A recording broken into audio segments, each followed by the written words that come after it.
live. Good morning, good evening, folks, all over the world watching on YouTube and Facebook and on the web platform.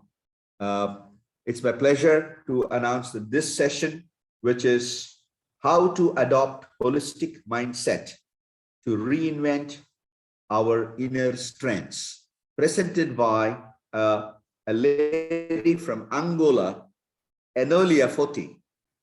Enolia is the founder, CEO of an organization called Expressions of Humanity Foundation. Enolia, can we start the session with you explaining what this organization is and what it does, and then take us through the rest of this program session of 12 minutes with you. I must add that Enolia enables high-profile people, from entrepreneurs and politicians and people in public offices, to reach out to their strengths. So here is a very high-powered lady who is going to help us reach out to our inner strengths and reinvent it. Thank you, Enolia. Over to you. Thank you so much for that lovely introduction. I truly appreciate it. And Expressions of Humanity is the philanthropic side, as I am a social entrepreneur. And I find myself traveling all over the world, and there are projects. When you want to help and assist and work with others, you have to have a means, and Expressions of Humanity is that means to be able to express my humanity back to community. So I'll leave it at that. And I wanted to just take this time to acknowledge this particular topic: adopting a holistic mindset to reinvent your inner strengths. And the first thing I want to do is I want to break down what we mean by holistic. Now, if you look at the philosophy of it, it really means to characterize that the belief of the parts are all interconnected and can only reference the whole. If you look at it as an adjective and its definition, it's the sum of the parts equal the whole. Now, we talk about a holistic mindset. And in that regard, what we are talking about is that when we look at the world and when we look and navigate through life, we don't necessarily always adapt a mindset that says, I am fully present, I am fully here, I am fully capable. So let's talk about that a little bit. You're saying, what does that mean? I mean, I'm a person, I'm an individual, of course I'm totally here. But the sum of the parts make up the whole, and what we need to look at is the mind, the body, and the spirit. When we find ourselves in trauma, and let's say we hurt ourselves physically, we break a leg. Well, the first thing that we want to do is we want to heal the leg. And we take that leg and we put it in the cast and we take care of it, and our attention is paid to the body. But what happened to the spirit and the mind? Are we treating that? So in that regard, we are not taking the total sum of all of the parts of who we are. So let's step back just for a moment and take a look at that. How many of us truly take a look at that spirit and then take a look at that mind, our thought process in regards to that spirit, and then take a look at how that mind process and that spirit connect together to impact the physical being? So I'm going to even invite you to do an exercise, which is I invite you to close your eyes for a moment and just take a deep breath in and out, and then peel off the layers. Peel off the layers that we constitute, make up who we are. We peel off the dutiful daughter. We peel off the dutiful mother. We peel off the dutiful employee, contractor, whatever role it is you play, the son, the father, And what you have when you take off all of the roles is you have your spirit. You have who you are at the essence without the roles, without the things that define us of what we do, because what we do is not who we are. So when you peel back all of those roles and you come down to the essence of who you are, we are energy. We are the soul. We are the heart. And for me, when I do this activity, I am love. I am the foundation of love at the basis of my heart, my being, outside of the roles of what I do, such that I can look at the totality of me. I am that person that has love at the foundation of their heart, but has imperfections. And those imperfections might be that a different part of me shows up when I am in judgment. A different part of me shows up when I have to accept judgment. A different part of me shows up when I have to deal with physical distress or trauma. But it's still all me. So in accepting the totality of me, I peel back all of the roles, the responsibilities to look at who I am, the makeup of the aspects of me. And if I can define that who I am at the core of my being is love, is respect for myself, is understanding that I am worthy, and that I allow that to vibrate as me, then whatever role that I adapt, whatever role that I put on, the core of me vibrates through that role, vibrates through that responsibility, vibrates through who I am at the core of my being. So how do we reinvent our inner strengths?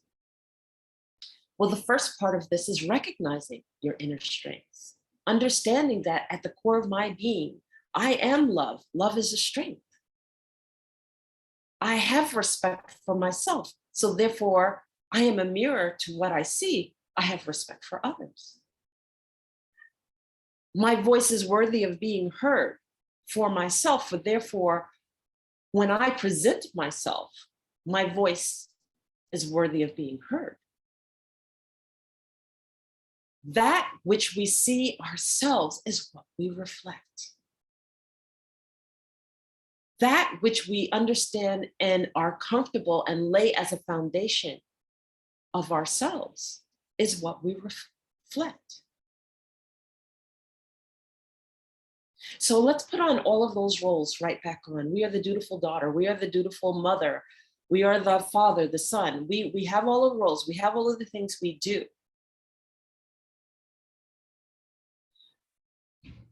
When we reinvent and draw from our inner strengths, we understand that all of us, the totality of who we are, has to be present. And we do this full showing up by recognizing where we are vulnerable.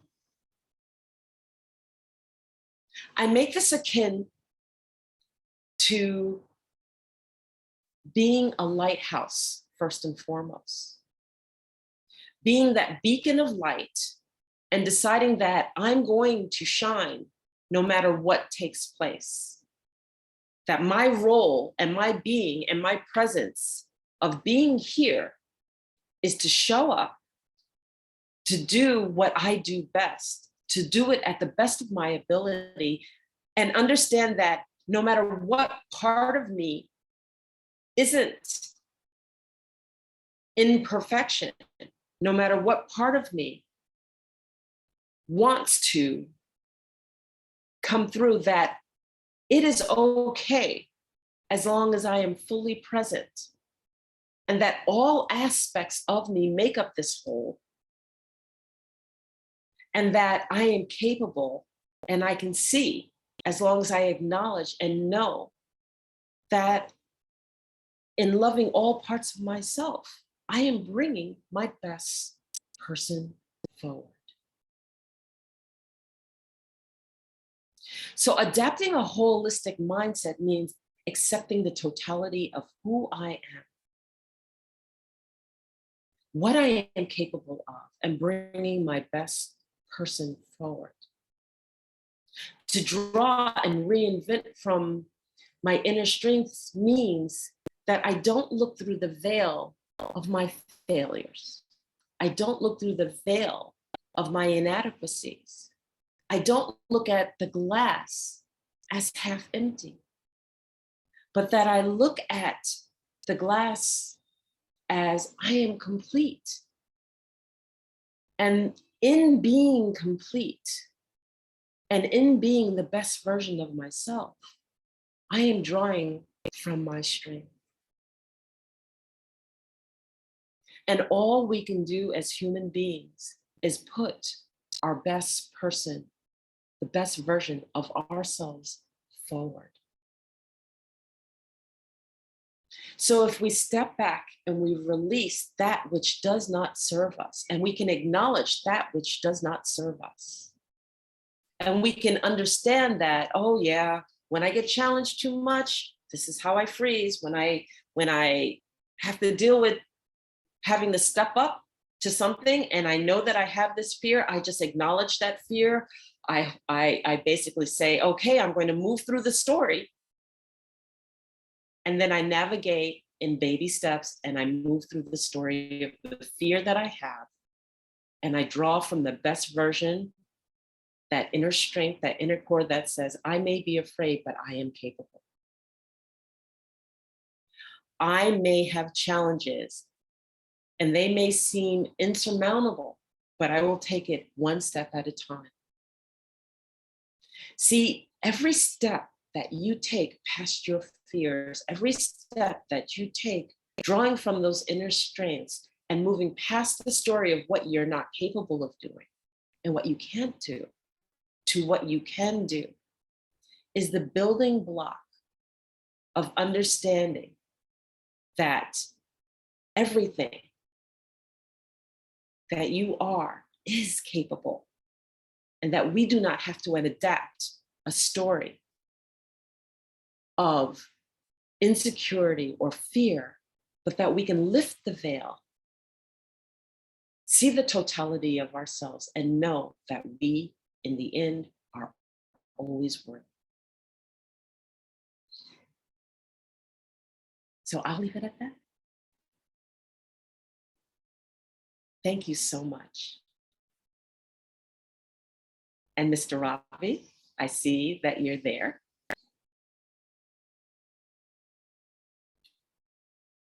And I'll add this little piece to it also.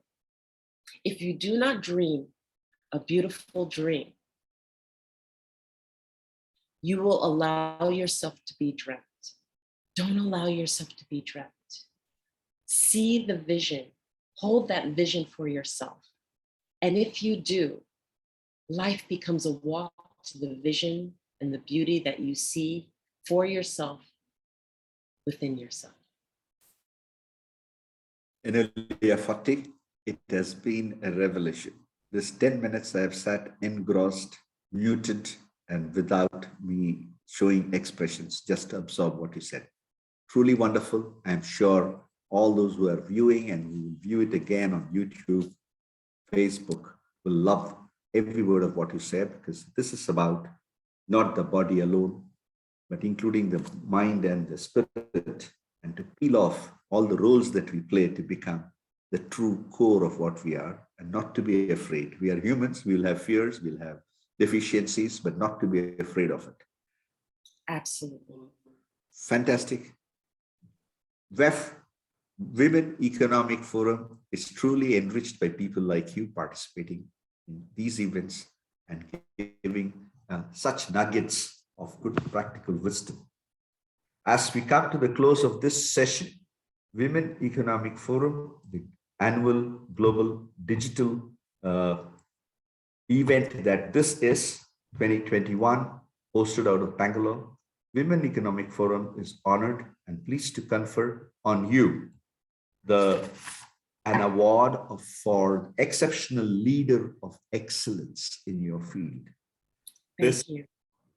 This is a digital award. It will reach you by mail in 2 weeks. You can download it, frame it up. But more importantly, it is an acknowledgement of a life of commitment and the passion with which you do what you are doing. Congratulations, Emilia. It's been an honor to meet you and interact with you. Thank you so much. Thank you. Truly grateful. Truly. Wonderful. Thank you so much.